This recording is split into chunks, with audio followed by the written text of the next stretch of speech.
সব পুজোতেই ঘট অপরিহার্য, অর্থাৎ সব পুজোতে ঘট প্রতিষ্ঠা করতেই হয়। এর বিশেষ কারণ রয়েছে। আমরা পুজো আরম্ভের আগেই ঘট প্রতিষ্ঠা করি এবং ঘটেই দেবতার আবাহন করা হয়। এই ঘট প্রতিষ্ঠার পেছনে রয়েছে একটি গভীর তাৎপর্য। সেই ঘট কী ধরনের হতে হবে, কোন ঘট পুজোর ক্ষেত্রে ব্যবহারযোগ্য, এই সমস্ত আলোচনা আজকে আমরা করব সনাতনী সাধনায়।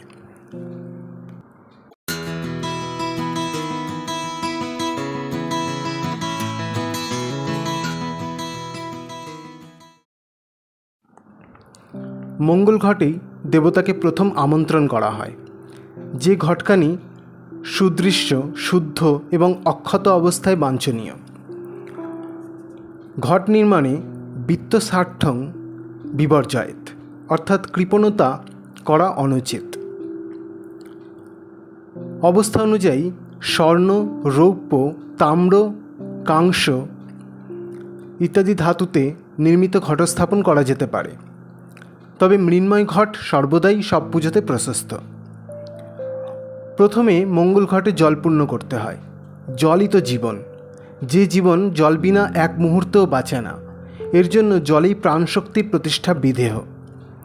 মৃত্তিকার ওপর পঞ্চশস্যাদি দিয়ে তদুপরি জলঘটটি স্থাপন করতে হয়। ঘটে পঞ্চরত্ন বা নবরত্ন অবশ্য দেওয়া হয়।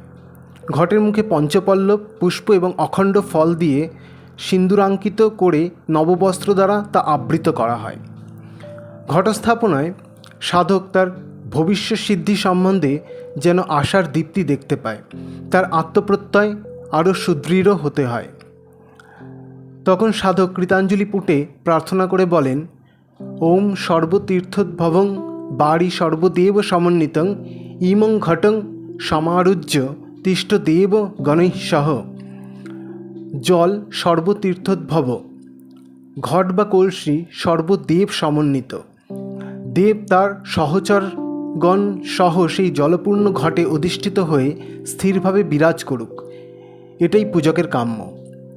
সাধকের মনস্কামনা পূর্ণ করার জন্যই পূর্ণ জলঘট স্থাপন করা হয় দেবতার অধিষ্ঠানে। দেবতা যেন সন্তুষ্ট হয়ে এতে অবস্থান করেন, এটাই সাধকের অভিপ্রায়। যাবতীয় শুভ আরম্ভের সূচক এই মঙ্গল কলসের জন্মকথা দেবী পুরাণে বিশেষভাবে বর্ণিত আছে। কথিত হয়, সমুদ্র মন্থনে অমৃত উত্থিত হলে তা ধারণের জন্য উপযুক্ত আধার দেবতারা খুঁজে পান না। ডাকা হয় দেবশিল্পী বিশ্বকর্মাকে। তিনি দেবতাদের কলাশক্তি গ্রহণপূর্বক নির্মাণ করলেন এক অপূর্ব পাত্র, তারই নাম দেওয়া হলো কলস। মানুষ তার সুবিধার্থে সেই কলসের অনুরূপ যে ছোট্ট পাত্রটি নির্মাণ করল, তারই নাম ঘট। ঘট আর কলসি একই পাত্র, শুধু আকারে পার্থক্য। কলসের মুখে ব্রহ্মা, গ্রীবায় মহেশ্বর, মূলে বিষ্ণু, মধ্যে মাতৃকাগণ এবং চতুর্দিকে দেবগণ পরিবেষ্টিত। কলসে সকল নদ নদী, সমুদ্র, তীর্থবাড়ি অবস্থিত মনে করা হয়। কলসের এ সকল গুণকীর্তন করছেন স্বয়ং ব্রহ্মা তার চতুর্মুখে। এই জন্য ব্রাহ্মণ পুরোহিত যখনই তার উপবীতসহ জলপূর্ণ কলসি স্পর্শ করে, তখনই তার বাহ্য এবং অভ্যন্তর সমস্ত শুচি হয়ে যায়। এই জন্য মাঙ্গল্যের প্রতীকরূপে পূর্ণ কলস ভারতীয় ধর্ম এবং সংস্কৃতিতে বিশেষ সমাদর লাভ করে আসছে। এরপরেও ঘটের স্থাপনার পেছনে আরেকটি গূঢ় তাৎপর্য লুকিয়ে রয়েছে। সেটি হলো, ঘট প্রতিষ্ঠা করা হয় আমাদের দেহকে প্রতীক রূপে ব্যবহার করে। ঘট আমাদের দেহের প্রতীক হিসেবে মানা হয়। আমাদের দেহকে দেহঘট বলা হয়, তাই দেহের প্রতিরূপ হিসাবে ঘট পুজোয় অপরিহার্য। প্রথমে পঞ্চগুড়ি দিয়ে পীঠ তৈরি করা হয়। এই পঞ্চগুড়ির অর্থ হলো ক্ষিতি, অপ, মরুত, তেজ এবং বোম, এই পঞ্চমহাভূত। তার ওপর মৃত্তিকা পীঠের ওপর পঞ্চশস্য দেওয়া হয়। এগুলি আমাদের দেহের কাম, ক্রোধ, লোভ, মোহ, মদ, মাশ্চর্য, এই পঞ্চবৃত্তির প্রতীক। এরপর ঘটের ভেতরে পঞ্চরত্ন দেওয়া হয়। এগুলি চক্ষু, কর্ণ, নাসিকা, ত্বক ও জিহ্বা, এই পঞ্চ ইন্দ্রিয়ের প্রতীক। এর ওপরে ঘটটি স্থাপন করা হয়। ঘট জলপূর্ণ করা হয়, যার অর্থ হলো দেহরস অর্থাৎ রক্ত। তারপর ঘটের ওপর যে পঞ্চপল্লব দেওয়া হয় তা হলো গলা বা গ্রীবা।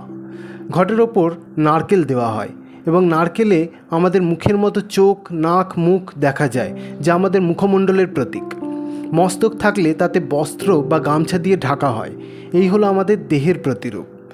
যে কোনো পুজোয় তাই ঘট অপরিহার্য এবং আমাদের দেহের মধ্যেই সেই ব্রহ্ম বা শক্তি বা দেবতা, সকল দেবতা আমাদের দেহে অবস্থান করছে। সেই দেহেরই প্রতিরূপ হলো ঘট এবং সেই ঘটেই মনে করা হয় সমস্ত দেবদেবীর অবস্থান বা অধিষ্ঠান।